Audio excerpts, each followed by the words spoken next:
저는 아버지와 함께 있을 때 마음이 불안하고 불편합니다.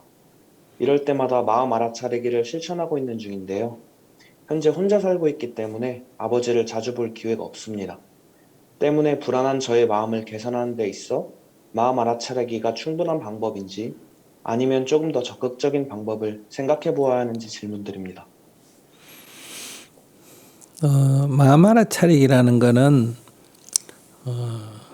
아버지와의 관계에서만이 아니고 내가 버스를 기다릴 때 버스가 제 시간에 안 오면 불안하다든지 또 버스가 제 시간에 오면 만족한다든지 이럴 때 결국 버스 문제인 줄 알았는데 이게 내가 왔으면 좋겠다 할 때 오면 기쁘고 왔으면 좋겠다 할 때 안 오면 불안하구나. 그러니까 내가 원하는 대로 되면 뭐든지 원하는 대로 되면 마음은 만족을 느끼고 원하는 대로 안 되면 마음은 부정적으로 작용하구나.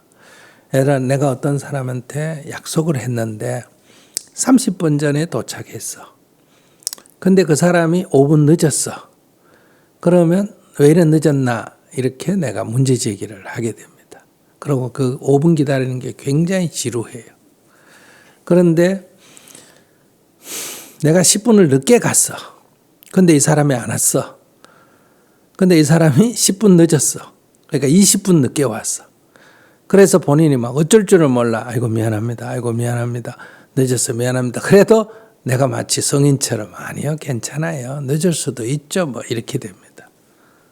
그러니까 이게 5분 늦고 10분 문제가 아니고 내가 원하는 거에 따라서 일어나는 거다. 그러니까 부부지간에도 남편이 아무리 훌륭하고 안 하고 이게 문제가 아니에요. 내가 남편에게 100을 기대하는데 70이면 부족한 사람이 되고 내가 50을 기대했는데 70이면 만족스러운 사람이 되는 거다. 그러니까 우리는 상대가 더 나한테 잘해서 내 만족을 채워라. 이걸 끊임없이 지금 요구하고 있는 거예요. 근데 그거는 상대가 하는 거니까 잘 안 돼요. 근데 나의 기대를 조금 낮추면 다 만족스럽게 되는 거예요. 12시에 들어오는, 12시에 들어오는 사람을 그래도 사람이 10시에는 들어와야 되지 않느냐. 자꾸 이렇게 생각하면 그 사람이 매일 저녁에 싸우게 되는 거예요. 근데 그래도 우리 남편은 자정 전에는 들어온다.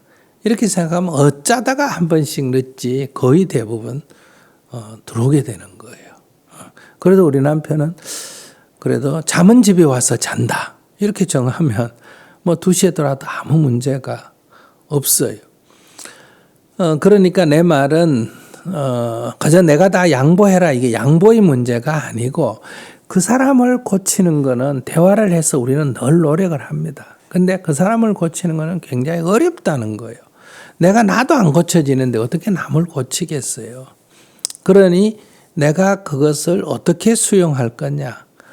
나는 하늘이 두 쪽 나도 맨날 늦게 들어오는 사람하고 못 살겠다. 그러면 그 사람이 인물이 아무리 잘났든 돈이 아무리 많든 안녕히 계세요 하고 딱 그냥 내가 선택을 하는 거예요.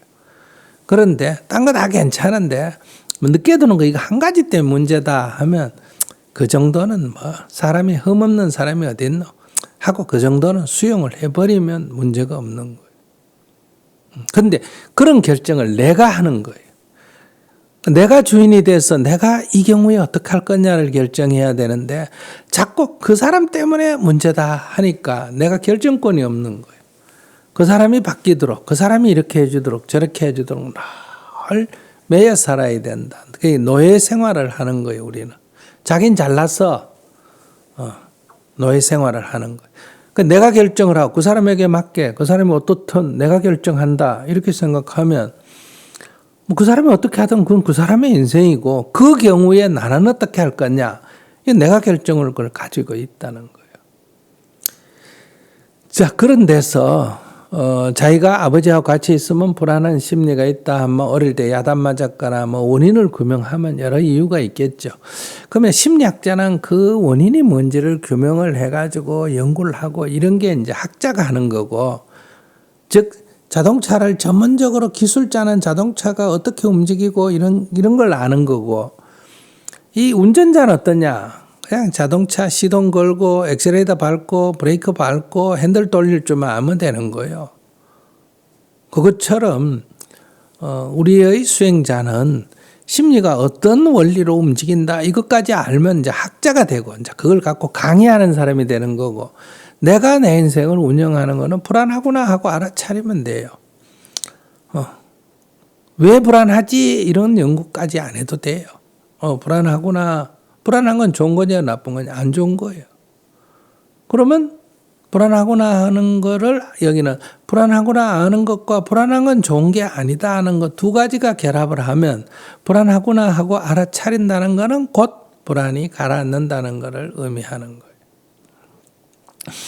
근데 이게 아버지로부터 내가 좀 자유로워지고 싶으면 실험을 자주 해보면 돼요. 그러니까 아버지를 자주 만나가지고 아버지하고 있을 때 불안한 거를 아버지하고 조금 떨어지면 괜찮고 아버지하고 가까이 가면 불안하고, 아버지하고 아무 관계도 없는데 왜 불안할까? 이게 꼭 밤에 어두울 때 두려움이 일어나면 전기 스위치를 딱 쥐고 탁 끄니까 두려움이 일어나고, 딱 켜니까 두려움이 없어지고, 딱 끄니까 두려움이 일어나고, 그럴 때 아니 불이 켜지고 꺼지는 것뿐인데 왜 두려움이 일어날까? 이런 거는 이제 저희가 이렇게 탐구라 그래요. 원인을 규명하는 게 아니라 왜 그럴까 이렇게 생각할 때 불안이 사라져 버린다 이 말이에요. 아버지를 가까이 가면 불안하고 멀리 떨어지면 괜찮고 또 가까이 가면 불안하고, 그러면 아버지하고 자주 있는 게 연습하기가 더 좋겠죠.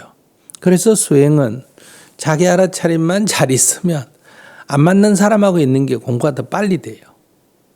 왜냐하면 연습 기회가 많기 때문에. 그러니까 아버지하고 있으면 불안하다가 아버지하고 멀리 떨어져 있으면 별 문제가 없으니까 해결된 줄 아는데 가면 또 일어나. 그러니까 이거는 피해서 보호하는 방법이고, 만나서 해결해 버리는 게 진정한 자유거든요. 근데 그게 도저히 안 되는, 병이 심할 때는 피해서 안정을 누려야 되고 격리해서. 그러니까 우리도 지금 면역력이 약하면 격리해서 일단 치료를 해야 되잖아요. 그 면역력이 강해지면 어때요? 뭐 결핵균이 있든 뭐 균이 있든 상관없지 않습니까? 거기에 있는 속에서 자유로워져야 된다. 그런 관점에서 아버지하고 같이 얘기하면서 늘 불안한 마음이 일어나면 불안하네. 아버지하고 있으면 불안하네.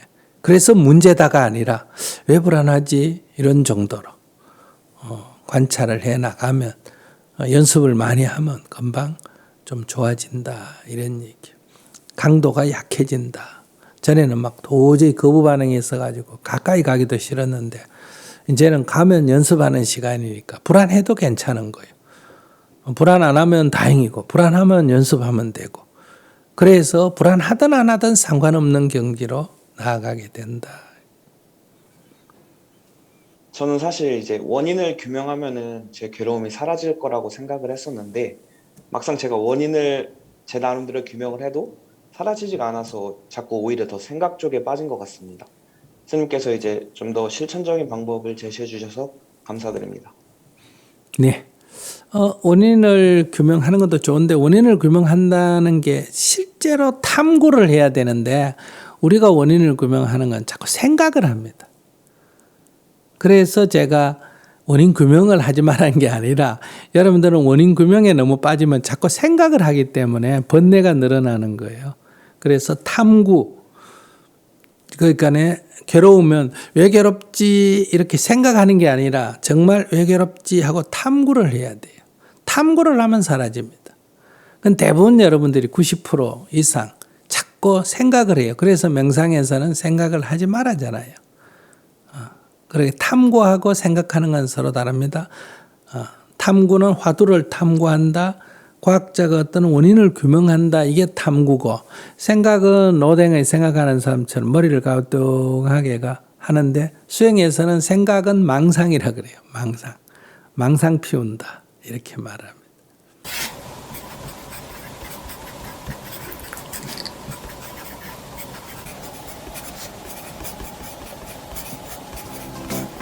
이제 나는 인상 쓰지 않고 글을 씁니다. 지금 이대로 좋다. 나의 첫 필사노트.